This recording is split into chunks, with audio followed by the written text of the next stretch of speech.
नमस्कार। आपका स्वागत है आपके अपने चैनल दिव्य दृष्टि में। क्या आपने कभी सोचा है कि सिर्फ एक नई सोच आपकी पूरी जिंदगी को बदल सकती है? साल 2025 का यह नया साल आपके लिए एक बेहतरीन मौका है पुरानी आदतों को छोड़ने का और एक ऐसी सोच अपनाने का जो आपको अपने सपने पूरे करने की प्रेरणा दे। यह सिर्फ एक कहानी नहीं है, बल्कि आपकी जिंदगी का नया अध्याय लिखने का तरीका है।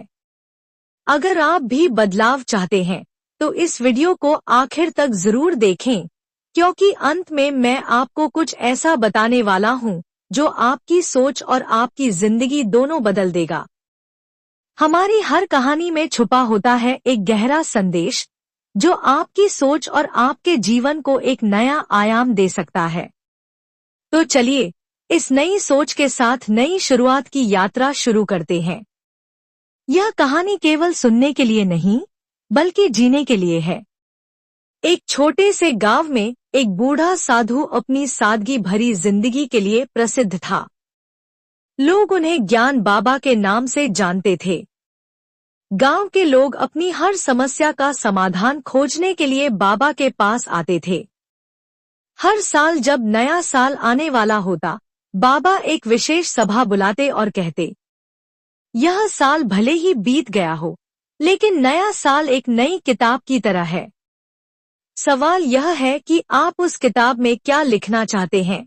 इस बार सभा में विनोद नाम का एक युवा खड़ा हुआ और बोला, बाबा, मैंने पिछले साल बहुत मेहनत की, लेकिन मेरी जिंदगी में कुछ भी नहीं बदला। मुझे कोई सफलता नहीं मिली। यह नया साल भी ऐसा ही होगा। हम नया साल क्यों मनाएं, जब कुछ नया होता ही नहीं। बाबा मुस्कुराए और बोले, बेटा, जिंदगी बदलने के लिए साल बदलने का इंतजार मत करो। जिंदगी तभी बदलेगी जब तुम अपनी सोच को बदलोगे। नया साल तुम्हें नई सोच अपनाने का एक मौका देता है। इसके बाद बाबा ने 3 कहानियां सुनाई जो विनोद और गांव वालों की सोच बदलने वाली थी। एक किसान अपनी जमीन पर नई फसल उगाना चाहता था, लेकिन हर बार वह पुराने बीज ही बोता रहा। सालों तक उसकी फसल नहीं बदली। एक दिन उसने नए बीज बोने की कोशिश की। अगले साल उसकी फसल लहलहा उठी। अगर तुम वही पुरानी आदतें जारी रखोगे तो परिणाम भी पुराने ही रहेंगे। नया साल नई आदतें बनाने का सबसे अच्छा समय है। एक नाविक बिना नक्शे और दिशा के समुद्र में सफर पर निकला। कई साल बीत गए, लेकिन वह कभी किनारे तक नहीं पहुंचा। आखिरकार जब उसने सही दिशा चुनी तो मंजिल तक पहुंच गया। बिना लक्ष्य के नई शुरुआत अधूरी है। नए साल के लिए छोटे छोटे लेकिन सही लक्ष्य बनाओ। एक धावक हर रेस में हार जाता था। उसने हर दिन केवल एक कदम आगे बढ़ने की कोशिश की। धीरे धीरे उसकी दौड़ तेज हो गई और वह जीतने लगा। नए साल की शुरुआत बड़ी चीजों से मत करो।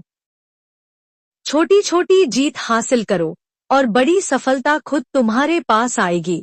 ज्ञान बाबा की बातें सुनकर विनोद की सोच पूरी तरह बदल गई। उसने नए साल पर 3 वादे किए। नई आदतें अपनाऊंगा, स्पष्ट लक्ष्य बनाऊंगा, छोटे छोटे कदमों से आगे बढ़ूंगा। विनोद की देखादेखी पूरे गांव ने संकल्प लिया कि इस नए साल में वे अपनी जिंदगी को बेहतर बनाने के लिए छोटी छोटी नई शुरुआत करेंगे। 1 जनवरी की सुबह गांव के लोग खेतों में, दुकानों पर और घरों में नई ऊर्जा के साथ जुट गए। हर कोई नई सोच और नए उत्साह के साथ अपने सपनों की ओर कदम बढ़ा रहा था। नया साल मनाने का असली मतलब यह नहीं है कि सिर्फ कैलेंडर बदल जाए।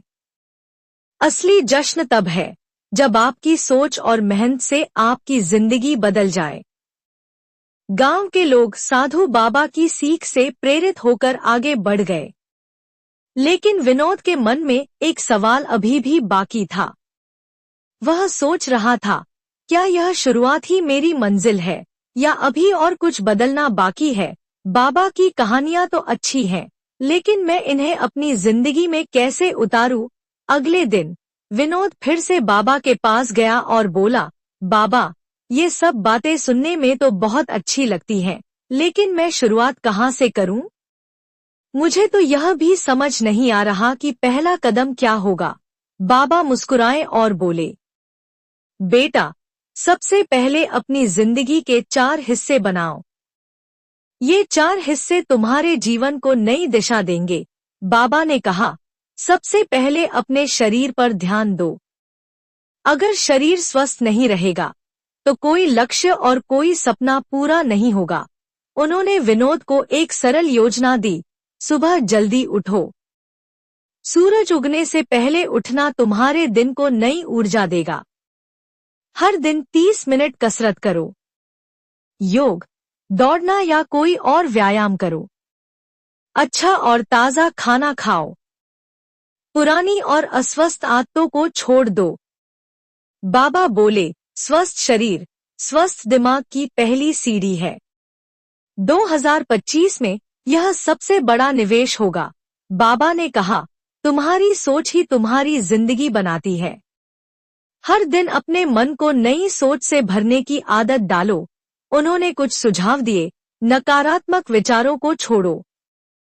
हर नकारात्मक सोच के बदले एक सकारात्मक विचार रखो। ध्यान करो। हर दिन 10 मिनट शांति से बैठो और अपने मन को शांत करो। पढ़ाई करो। हर महीने एक नई किताब पढ़ने का संकल्प लो। ज्ञान ही तुम्हारी नई सोच का आधार बनेगा। बाबा ने कहा, अगर तुम अपनी सोच बदलोगे तो पूरा संसार बदल जाएगा। बाबा ने अपनी लकड़ी की छड़ी जमीन पर टिका दी और कहा, बेटा, समय सबसे बड़ा धन है, इसे व्यर्थ मत गंवाओ। उन्होंने समझाया, हर मिनट का सही उपयोग करो। अपना दिन बांटो।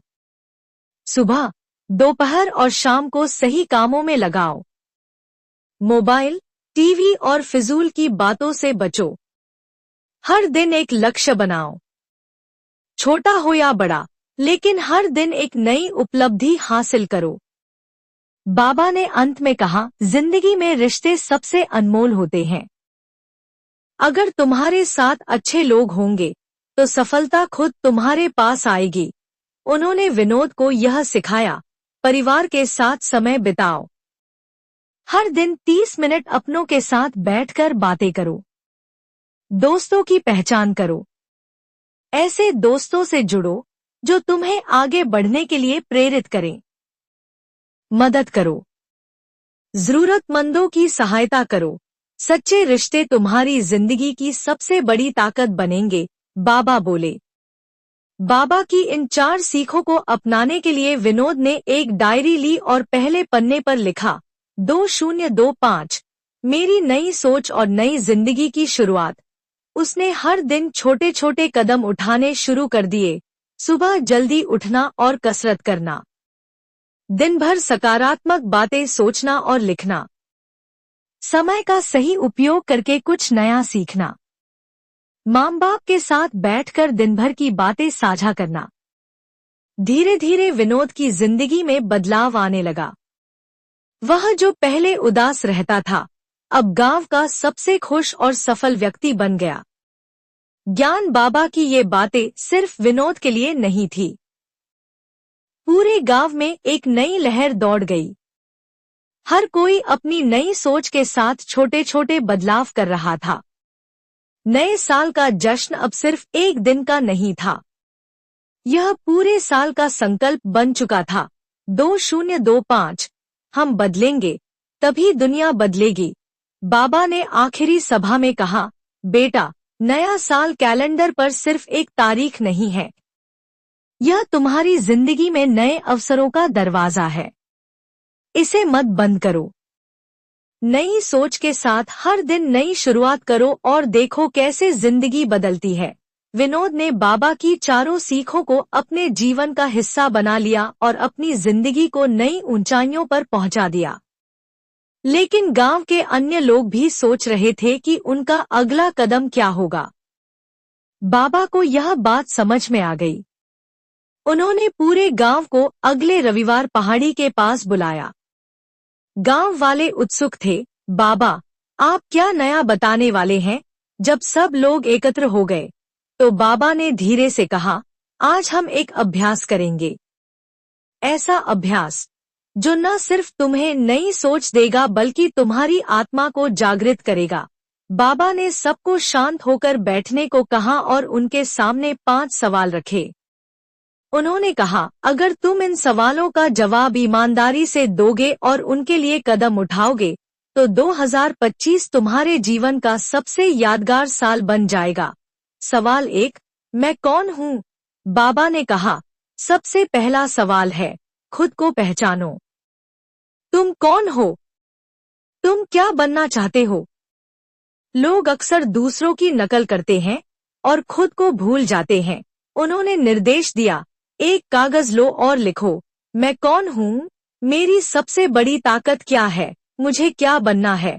जब तुम खुद को जान लोगे तभी सही दिशा में आगे बढ़ सकोगे, बाबा बोले। सवाल 2, मेरी सबसे बड़ी रुकावट क्या है? बाबा ने कहा, जिंदगी में सबसे बड़ी लड़ाई खुद से होती है। यह जानो कि तुम्हारी सबसे बड़ी रुकावट कौन सी है, आलस्य, डर या बहाने? उन्होंने सलाह दी, एक दिन की डायरी बनाओ। हर घंटे क्या किया, यह लिखो। फिर देखो कि कौन सा समय व्यर्थ गया। अगले दिन से उस समय का सही उपयोग करो। छोटे छोटे सुधारों से ही बड़ा बदलाव आएगा। सवाल 3, मैं हर दिन क्या नया सीख सकता हूँ? बाबा ने सभी को देखा और कहा, बेटा, सीखना बंद करना मतलब जिंदगी को रोक देना। अगर तुम्हें आगे बढ़ना है तो हर दिन कुछ नया सीखो। तय करो कि 2025 में कौन सा नया हुनर सीखना है। हर दिन 20 मिनट उस हुनर को देने का संकल्प लो। ज्ञान का दीपक कभी बुझता नहीं, यह तुम्हारे जीवन को रोशन करता रहेगा, बाबा बोले।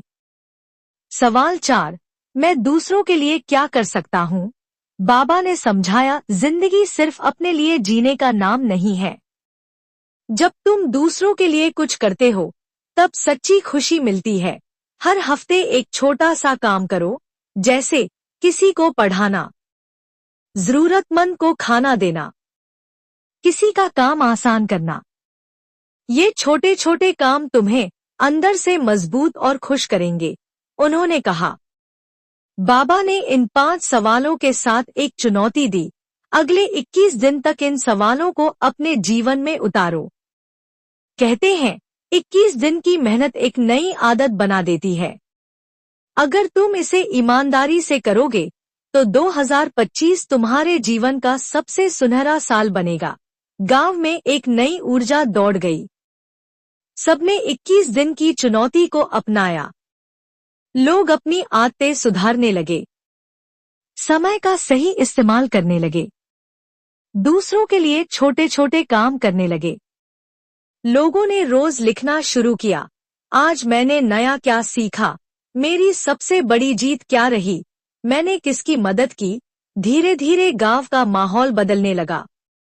लोग पहले से ज्यादा खुश, सक्रिय और संतुष्ट रहने लगे। 21 दिन बाद बाबा ने सभी को फिर से इकट्ठा किया और कहा, तुम सबने यह साबित कर दिया कि बदलाव संभव है। अगर नई सोच से शुरुआत करो तो जिंदगी नई राह पकड़ लेती है। 2025 सिर्फ एक साल नहीं है, यह तुम्हारी नई जिंदगी का पहला कदम है। सभा के अंत में गांव वालों ने एक स्वर में कहा, नई सोच से नई शुरुआत करेंगे। 2025 को जिंदगी का सबसे खूबसूरत साल बनाएंगे, बाबा बोले। हर दिन खुद को बेहतर बनाने का मौका है। 2025 तुम्हारा इंतजार कर रहा है, बस तुम अपनी नई सोच के साथ आगे बढ़ो। बाबा की शिक्षाओं ने पूरे गांव को नई दिशा दी थी। 21 दिनों की चुनौती पूरी करने के बाद गांव वालों को समझ में आया कि बदलाव संभव है। लेकिन बाबा जानते थे कि असली उत्सव अभी बाकी है। बाबा ने एक बार फिर गांव वालों को पहाड़ी के पास इकट्ठा किया और एक नई घोषणा की। इस बार नए साल का जश्न कुछ अलग होगा। उन्होंने कहा, हम सिर्फ पटाखे और मिठाई नहीं बांटेंगे, बल्कि एक नई परंपरा शुरू करेंगे। गांव वाले चौंक गए और पूछने लगे, नई परंपरा? यह कैसी परंपरा, बाबा? बाबा मुस्कुराए और बोले, हम संकल्प पर्व मनाएंगे। हर कोई एक वादा करेगा, खुद से, अपने परिवार से और समाज से। यह वादा तुम्हारे जीवन को नई दिशा देगा। 1 जनवरी की सुबह गांव के चौराहे पर बड़ा आयोजन हुआ। पूरा गांव फूलों और रंगोली से सजा था। मंच पर एक बड़ी दीवार बनाई गई थी, जिसे बाबा ने संकल्प दीवार नाम दिया। बाबा बोले, यह दीवार तुम्हारे सपनों की गवाह बनेगी। इस पर हर कोई अपना एक संकल्प लिखेगा, एक ऐसा संकल्प जो तुम्हारी जिंदगी को बेहतर बनाएगा। सबसे पहले गांव के सबसे बुजुर्ग रामलाल चाचा आगे आए। कांपते हाथों से उन्होंने लिखा, मैं रोज सुबह उठकर आधा घंटा सैर करूंगा, ताकि मेरी सेहत ठीक रहे और मैं अपने परिवार के साथ खुश रहूं। फिर राधा, जो एक युवा लड़की थी, उत्साह से आगे बढ़ी और लिखा, मैं 2025 में प्रतियोगी परीक्षा पास करूंगी और गांव का नाम रोशन करूंगी। विनोद ने भी लिखा, मैं हर महीने एक नई किताब पढ़ूंगा और अपने ज्ञान को बढ़ाऊंगा। धीरे धीरे सभी गांव वालों ने अपने अपने संकल्प लिखे। किसी ने शिक्षा, किसी ने स्वास्थ्य और किसी ने समाज सेवा का वादा किया। बाबा ने बच्चों के लिए एक अलग कोना तैयार करवाया और कहा, बच्चों, तुम ही हमारे भविष्य हो। तुम्हारे छोटे छोटे संकल्प ही गांव को उज्जवल बनाएंगे। बाबा ने मुस्कुराकर कहा, छोटे संकल्प ही बड़े बदलाव की शुरुआत करते हैं। बाबा ने गांव वालों को एक और जिम्मेदारी दी। संकल्प लेना आसान है, लेकिन उसे निभाना ही असली परीक्षा है। इसलिए हर महीने हम संकल्प पर्व का हिसाब लेंगे। कौन कितना आगे बढ़ा और किसे मदद की जरूरत है। गांव वालों ने इस बात को दिल से अपनाया। हर महीने एक छोटी सभा होती, जहां लोग अपने संकल्पों की प्रगति साझा करते। रामलाल चाचा बोले, अब तो सुबह की सैर मेरी आदत बन गई है। पहले की तरह थकान महसूस नहीं होती। राधा ने कहा, मैंने 3 किताबें पढ़ ली हैं। मुझे यकीन है कि मैं परीक्षा में जरूर पास हो जाऊंगी। विनोद ने कहा, मैंने मोबाइल का इस्तेमाल कम कर दिया और किताबों में समय लगाया। अब सोचता हूँ, मैंने यह पहले क्यों नहीं किया। साल के अंत में 31 दिसंबर 2025 पूरा गांव फिर से इकट्ठा हुआ। इस बार कोई पटाखे नहीं थे, बल्कि प्रेरणा से भरी कहानियां थीं। रामलाल चाचा ने अपनी सेहत सुधारकर युवाओं को प्रेरित किया। राधा ने प्रतियोगी परीक्षा पास कर शहर के कॉलेज में दाखिला ले लिया। विनोद अब गांव के बच्चों को मुफ्त में पढ़ा रहा था और उन्हें नई सोच की राह दिखा रहा था। बच्चों ने सफाई अभियान चलाकर गांव को सुंदर बना दिया था। मंच पर खड़े होकर बाबा बोले, 2025 को हमने सिर्फ 1 साल नहीं, बल्कि बदलाव का उत्सव बनाया। याद रखना, संकल्प से कर्म और कर्म से सफलता तक का सफर कभी खत्म नहीं होता। हर साल एक नया मौका है अपनी जिंदगी को और बेहतर बनाने का। उन्होंने कहा, यह कहानी सिर्फ इस गांव की नहीं है, यह हम सबकी है। जब हम नए साल को सिर्फ जश्न नहीं, बल्कि बदलाव का मौका मानेंगे, तभी असली खुशी और सफलता मिलेगी। अगर यह कहानी आपको प्रेरित करे, तो इसे दूसरों के साथ जरूर साझा करें। हमारे चैनल को लाइक और सब्सक्राइब करना न भूलें। आपकी एक पहल किसी के जीवन में बड़ा बदलाव ला सकती है। धन्यवाद।